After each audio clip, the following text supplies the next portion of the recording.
Hey guys, I just found out today that the EIDL, the Economic Injury Disaster Loan, just reopened today. So that means you can actually apply today. The thing is, as the first page says, it's only for agriculture companies, agriculture businesses only. So again, that also means that us 1099 workers, independent contractors, small businesses can actually apply. But if you guys actually know something about this and decide and can actually let me know why you should apply, if we could actually apply today, if it's a good idea to apply, please leave me a comment. I would like to read about it. I would like to know because I'm also in doubt. But for the rest of this video, I'm gonna do is show you step by step on how to actually apply for the EIDL. All right, so let's get started. First thing you type it in. Let's go to search. It's going to be this first link right here, which is SBA.gov. And again, it's open, but it's only for agriculture businesses only. So we're going to try to apply. All the links are working, which is good. And it says again right here, only for agriculture businesses. But why not? Let's give it a shot. This is just a step-by-step guide on how to actually apply. So right here, in the beginning, it says choose one. It's going to give you a list. Pretty much you pick whatever your business is. Your business more than 500 employees, business less than 500 employees. If you're an agriculture enterprise, just pretty much pick one, whichever applies to you, and we move on to the next step. Myself, I'm just like any other person, independent contractor that works for Uber, Lyft, and any delivery service. So that's what we're gonna do. The next box again, just ask you a couple of questions: any criminal activity, any other business lobbying. If you do any of those, you probably if you don't check them, probably won't apply. Won't be able to receive the grant or the loan. But so make sure you check them. Okay, continue. So now we start with the business legal name. All right. By the way, the EIDL is a loan that's up to 150,000 now. It was actually limited to 50,000, which they kept it in secret. But now they actually passed a law that it's supposed to be 150,000, a loan for up to 150,000. So just so you guys know, that's the actual amount you actually receive. Just because they said the maximum is $15,000 and you receive, let's say, a little bit more than that, doesn't mean you actually have to receive that amount. You can actually gain more money and not be robbed. So remember, it's up to $150,000. So pretty much, this is a loan that you're gonna receive from the SBA. Obviously when you apply for it, but if you don't have to you don't have to actually accept the loan because you're gonna have to pay it back. You're gonna have there's gonna be a grant which could be up to $10,000, and that grant does mean that you can actually keep the money without actually paying it back, which is the main reason why everybody's actually applying for it. Why the main reason why it's gonna be free money in your pockets. So I mean, why is it a bad deal to apply, right? All right, so after knowing that a couple of information about that, we're going to continue on to the first step of the three-page application. The first question, business legal name. Right here in this box, you're going to type in your business name or your name if you don't have a business name. All right, you don't have to worry about a business name. All you have to do is type in your name for those of you who don't have one. Trade name. Again, you're going to type in your name or the name you go by to run your business. After that, you type in your EIN. If you guys have one. Now, like I said, if you guys run a business, you guys should have one. Now, if you don't know anything about it, don't worry about it. Just type in your social security number. The next one, most of us are going to type in independent contractor. Some of you might be different. Again, you guys are different. S corporation, type it in. General partnership, doesn't cooperative. Doesn't matter what it is. You guys should know what kind of organization type you guys are. Most of us are independent contractors, so that's where we're going to put independent contractors. Again, 1099, Uber, Lyft drivers. That's what we're going to type in. Is an applicant a nonprofit organization? We're going to put no. Is the applicant a franchise? We're going to put no. Now, gross revenues for the 12 months prior to the date of the disaster. So in other words, last year, 2019, what was your gross revenues? For this example, we're just gonna put right here a million. Yeah, a million. But for you, obviously, you're gonna check your 1099 tax form and you're gonna put your gross revenues. Right.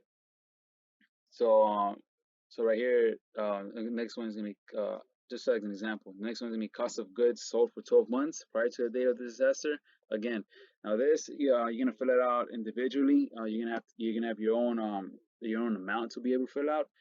But the reason I put a million against, just for example, for the next one is going to be 90,000, and that's because for those of you who actually earn who actually sold the cost of goods for $90,000, that means you'll be able to be able to receive a $15,000 loan. Now that means that again, it's a loan, you're gonna have to pay it back. But if you don't, but you don't have to accept the loan. But in other words, if you do qualify for the $15,000 loan, that's because you actually wasted $90,000. You'll be able to get a part for a grant. Okay, so you don't have to actually accept the loan. You just receive the grant money, and that's the money you're gonna keep. And that's the whole reason. Again, we're applying for this application. So for the rest of us, we're gonna put zero for the rest. Again, if you're an agricultural enterprise, it's gonna be different. This application is only for that, but I mean, we're still just filling it out, just a step-by-step guide. This is right here. Provide brief description of other compensation sources.